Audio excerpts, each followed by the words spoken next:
بادشاہ نے اعلان کیا کہ بیوی سے ڈرنے والے مرد ایک لائن میں کھڑے ہوں اور بیوی سے نہ ڈرنے والے مرد دوسری لائن میں کھڑے ہوں۔ بیوی سے ڈرنے والوں کی ایک لمبی لائن لگ گئی، جبکہ بیوی سے نہ ڈرنے والوں میں ایک ہی مرد تھا۔ بادشاہ نے خوش ہوتے ہوئے پوچھا، تو آپ اپنی بیوی سے نہیں ڈرتے؟ آدمی بولا، پتہ نہیں جناب، مجھے تو میری بیوی کہہ کے گئی ہے کہ اس لائن میں کھڑے ہونا ورنہ ٹانگیں توڑ دوں گی۔ ایک فقیر اشارے پر بھیک مانگتا ہوا کہہ رہا تھا کہ اللہ کے نام پہ 10 روپے دے دو ورنہ 10 روپے دے دو ورنہ۔ ایک گاڑی والے نے غصے سے پوچھا، ورنہ کیا؟ فقیر بولا، ورنہ میں اس دفعہ بھی موجودہ حکومت کو ووٹ ڈال دوں گا، پھر آپ بھی میرے ساتھ اشارے پہ مانگو گے۔ گاڑی والا 5000 کا نوٹ پکڑاتے ہوئے بولا، اے پھڑ، تینوں قسم لگے اے کام نہ کری۔ ایک دفعہ ڈاکوؤں کا گروہ گھر میں داخل ہوا۔ انہوں نے میاں بیوی کو باندھ دیا اور چوری کرنے لگے۔ شوہر اصرار کرنے لگا کہ تمہیں جو کچھ چاہیے وہ لے لو، لیکن اس عورت کو چھوڑ دو۔ ڈاکو بڑا حیران ہوا کہ تم اتنی محبت کرتے ہو اپنی بیوی سے؟ جواب ملا، یہ میری بیوی نہیں ہے، یہ پڑوسی کی بیوی ہے، اسے جانے دو، میری آنے والی ہوگی۔ گاؤں میں کسی نے چودھری صاحب کے بکرے کے ساتھ رات میں زیادتی کر دی۔ لوگ صبح سویرے بکرے کو پکڑ کر مولوی صاحب کے حجرے میں لے آئے۔ کسی نے کہا کہ بکرا نہر میں پھینک دیں۔ مولوی صاحب نے کہا توبہ کرو۔ کسی نے مشورہ دیا کہ گولی مار دیں۔ مولوی صاحب نے کہا توبہ کرو جی توبہ۔ کسی نے کہا ذبح کر کے گوشت مساکین میں بانٹ دیں۔ مولوی صاحب بولے کہ اب اس کا گوشت حرام ہے۔ اچانک پیچھے کھڑے میراثی نے سگریٹ کا لمبا کش لگا کر کہا، پھر اس نو اسے کم واسطے رکھ لو۔ ایک بھینس گھبرائی ہوئی جنگل میں بھاگی جا رہی تھی۔ ایک چوہے نے پوچھا، کیا ہوا بہن، کہاں بھاگے جا رہی ہو؟ بھینس نے جواب دیا، جنگل میں پولیس ہاتھی پکڑنے آئی ہے۔ چوہا، پر تم کیوں بھاگ رہی ہو، تم تو ہاتھی نہیں بھینس ہو۔ بھینس نے جواب دیا، یہ پاکستان ہے بھیا، اگر پکڑی گئی تو 20 سال عدالت میں یہ ثابت کرتے کرتے گزر جائیں گے کہ میں ہاتھی نہیں بھینس ہوں۔ یہ سن کر چوہے نے بھی دوڑ لگا دی۔ منیر نیازی نے پہلی بیوی کی وفات کے کچھ دنوں بعد دوسری شادی کر لی تھی۔ چنانچہ کالج کے ایک مشاعرے میں جو ہی انہوں نے اپنی معروف نظم کا یہ مصرع پڑھا، ہمیشہ دیر کر دیتا ہوں میں، تو پیچھے سے آواز آئی، ویاہ کرن لگیاں تے ذرا دیر نہیں لائی جے۔ رانا کے ابو نے رانے سے کہا، بیٹا رانا، تم نے آج تک ایسا کوئی کام نہیں کیا جس سے میرا سر اونچا ہو۔ رانا نے جواب دیا، یاد کرو ابا جی، ایک دفعہ آپ کے سر کے نیچے تکیہ لگایا تھا۔ ٹیچر، کل سکول کیوں نہیں آئے؟ اسٹوڈنٹ، میڈم میں بیمار تھا۔ ٹیچر، ٹھیک ہے کل دوائیوں والی پرچی لے کے آنا۔ اسٹوڈنٹ، میڈم جی میں نے دم کروایا تھا۔ ایک ذمہ دار نے نیا ملازم رکھا۔ ایک دن اس نے دیکھا ملازم بھینس کو دودھ پلا رہا ہے۔ ذمہ دار نے غصے میں آ کر پوچھا، یہ کیا کر رہے ہو؟ دودھ دوہنے کی بجائے اسے پلا رہے ہو؟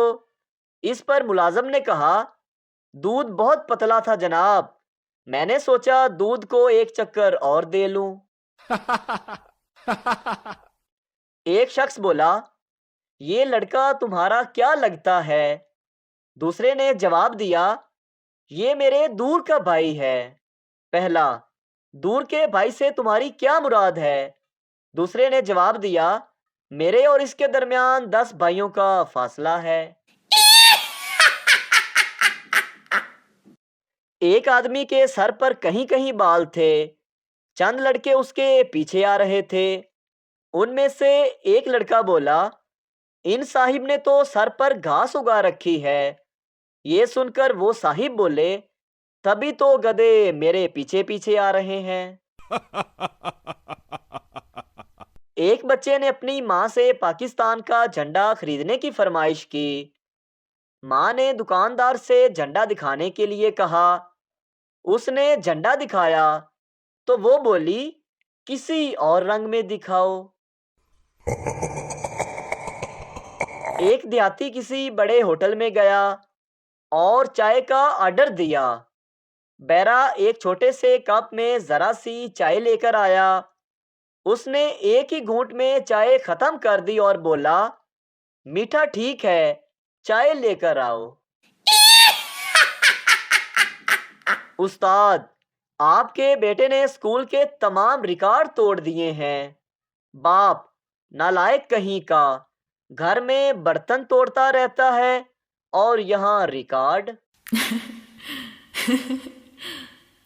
ایک کنجوس آدمی اپنی بائیں آنکھ پر ہاتھ رکھ کے جا رہا تھا۔ ایک شخص نے پوچھا، کیا ہوا بھائی، آنکھ کو کیا ہوا؟ اس نے جواب دیا، کچھ بھی نہیں، جب ایک آنکھ سے کام چل جاتا ہے تو دوسری کیوں استعمال کروں؟ ایک دوست دوسرے دوست سے کہہ رہا تھا، یار وہ اپنے دوست وکیل احمد خان تھے نا، وہ جنہیں ہر چیز کی تہہ تک پہنچنے کا شوق تھا۔ دوسرے نے چونک کر پوچھا، ہاں ہاں، کیا ہوا انہیں؟ پہلے نے جواب دیا، وہ ڈوب کر مر گئے ہیں۔ ایک صحافی دوسرے سے کہہ رہا تھا، فلاں صحافی بک گیا، فلاں نے اتنی رقم لے کر اپنا قلم بیچ دیا، اس نے صحافت کے مقدس پیشے کو بدنام کیا ہے۔ غرض ہر صحافی اور ادیب بک گیا، لیکن میں آج تک نہیں بکا۔ دوسرے نے یہ ساری بات سن کر کہا، بھائی تم جس اخبار میں لکھتے ہو وہ اخبار کبھی فروخت نہیں ہوا، پھر تم کیسے فروخت ہو سکتے ہو؟ احمد، چچا رمضان کہاں جا رہے ہیں؟ چچا رمضان نے جواب دیا، میں جمعہ پڑھنے جا رہا ہوں۔ احمد، لیکن آج تو بدھ ہے۔ چچا رمضان، بیٹا احمد، جمعے کے دن مسجد میں رش بہت تھا، میں پڑھ نہیں سکا تھا، میں نے سوچا آج پڑھ لوں۔ استاد، مشہور لڑائیوں کے متعلق بتاؤ۔ شاگرد، امی نے گھر کی باتیں باہر بتانے سے منع کر رکھا ہے۔ ٹورسٹوں کے ساتھ دوسرے ملکوں میں جو کچھ ہوتا ہے اس کے بارے میں مشہور ہے کہ دلی میں کسی دکاندار نے ایک امریکن کے ہاتھ ایک کھوپڑی یہ کہہ کر بیچ دی کہ یہ مہاراجہ رنجیت سنگھ کی ہے۔ اس امریکی ٹورسٹ نے کھوپڑی $50 میں خوشی خوشی لے لی۔ چند دن بعد وہ امریکن پھر اسی دکان پر گیا تو دکاندار نے پھر ایک اور نسبتاً چھوٹی کھوپڑی اسے تھما دی اور اسے بھی مہاراجہ رنجیت سنگھ سے منسوب کیا۔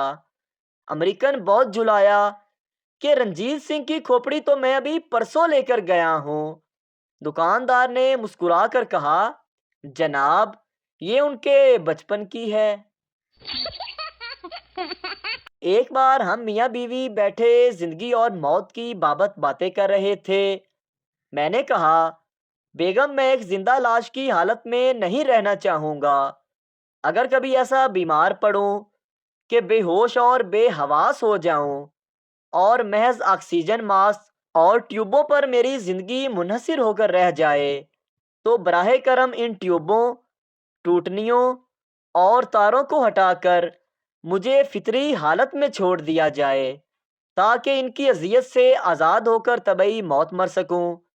بیگم صاحبہ تھوڑی دیر تک مجھے بغور دیکھتی رہیں، پھر بڑے اطمینان سے اٹھی اور ٹی وی، کیبل کی تاریں ہٹا دی، کمپیوٹر، موڈم، باکس کو ڈسکنیکٹ کر دیا، موبائل آف کر دیا، انٹرنیٹ وائی فائی بھی بند کر دیا۔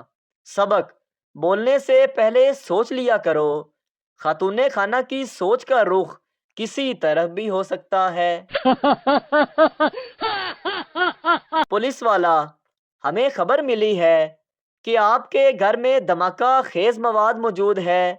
آدمی، خبر تو صحیح ہے لیکن اس وقت وہ میکے گئی ہوئی ہے۔